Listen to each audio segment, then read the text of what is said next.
여러분, 문재인 정부 이러면 세금 주도 성장, 소득 주도 성장이 아니라 세금 주도 성장으로 상징되는 것 같아요. 그만큼 세금이 많이 올랐다는 뜻이에요. 안 오른 세금이 없습니다. 세금의 기준이 되는 게 공시지가거든요. 공시지가를 기준으로 해서 재산세도 거기에 기준이 되고요. 종합부동산세도 거기에 기준이 되고요. 예. 심지어 말입니다. 건강보험료, 자동차 산정, 건강보험료까지 국민연금 할 것 없이 모두가 공시지가가 60개 정도가 되니까 얼마나 많습니까? 세금의 기준이. 근데 공시지가가 얼마나 올랐어요? 지난 4년 동안 공시지가 오른 거 하면 30% 훌쩍 넘게 올랐습니다. 그러면 기본적으로 세금이 30% 넘게 훌쩍 다 올랐다는 이야기예요. 기본적으로. 심지어 말입니다. 여러분 잘 알다시피 부동산 같은 경우는 살 때도 올랐죠. 보유할 때도 올랐죠.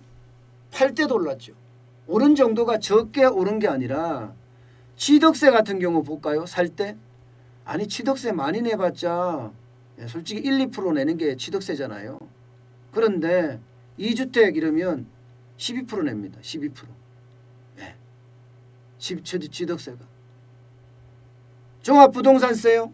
적게 0.3%였어요. 문재인 정부 들어와서 0.6%로 올렸고요. 최고세율은 6%까지 올렸어요. 폭등했죠. 양도소득세 집을 팔 때 양도소득세 두 채일 경우는요. 이게 기본소득이 6%에 45%로 올렸거든요. 일단 45%까지 올라갔어요.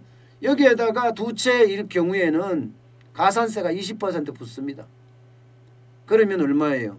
가산세가 20% 붙으니까 65%란 뜻이고요. 세 채 이상일 때는 30% 가산세가 붙습니다. 그럼 75% 이상이라는 거예요. 세금이 말도 못하게 올랐다는 거예요. 부동산을 가질 때부터 시작해서 보유할 때 팔 때까지 다 올라가니까.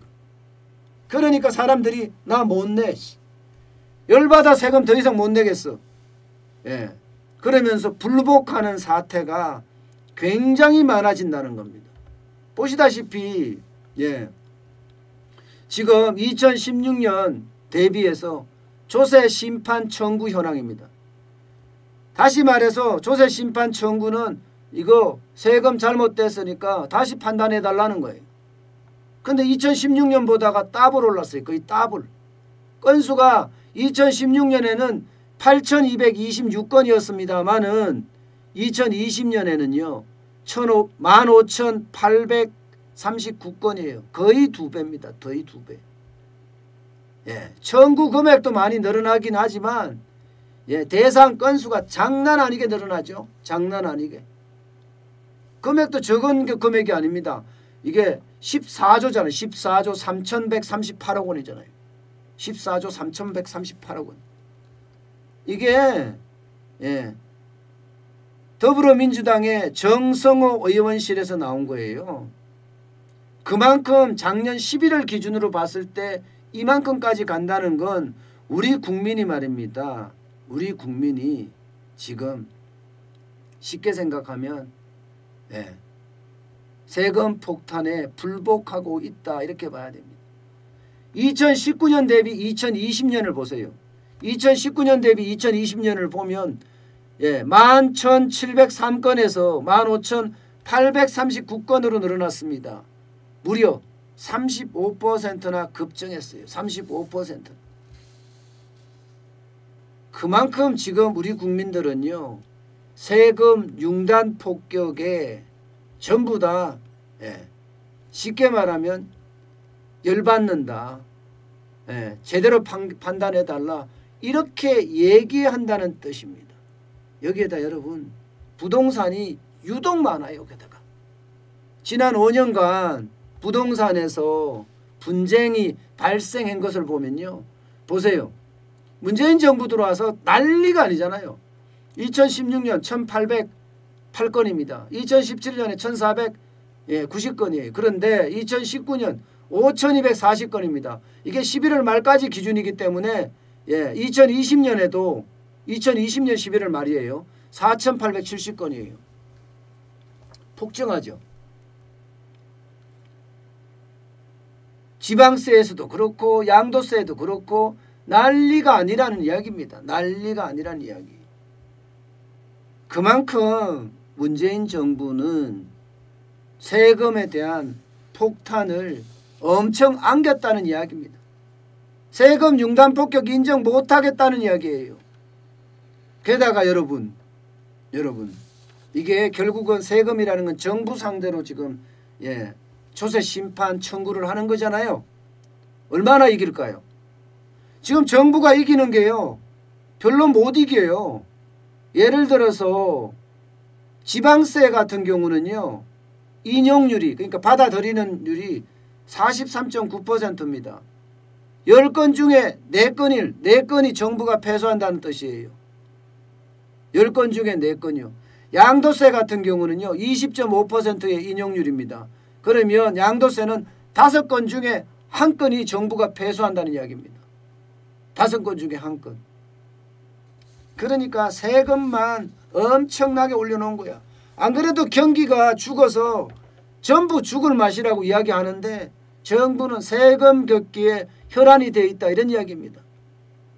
그만큼요, 여러분, 우리 경제에는, 특히 우리 기업에는, 또 우리 가정에는 세금이 엄청나게 올렸다는 거예요.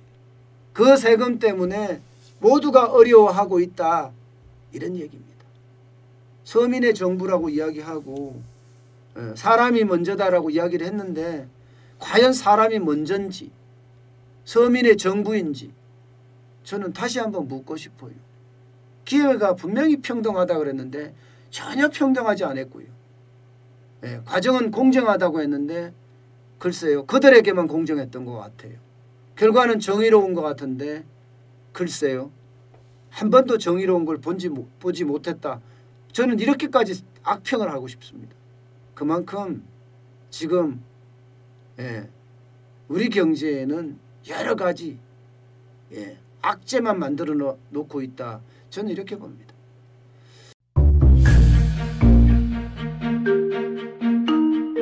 세종대왕과 샤넬 넘버5 벤츠 자동차의 최고급 기종인 마이바흐의 공통점을 아시나요?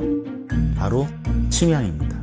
침향이란 동남아시아에서 자생하는 침향나무가 상처를 입었을 때 스스로를 보호하기 위해서 분비시키는 침향나무의 진액입니다. 진침향은 태국산 침향과 러시아산 녹용, 그리고 국산 홍삼, 백봉령, 또 산수유, 당귀, 숙지향, 꿀로 이루어진 침향환으로 만성 피로나 또 스트레스, 기력이 저하된 직장인분들, 또 수험생들, 연세 드신 어르신분들이 드시면 좋은 환입니다. 진침향 여러분들께 자신있게 권해드립니다.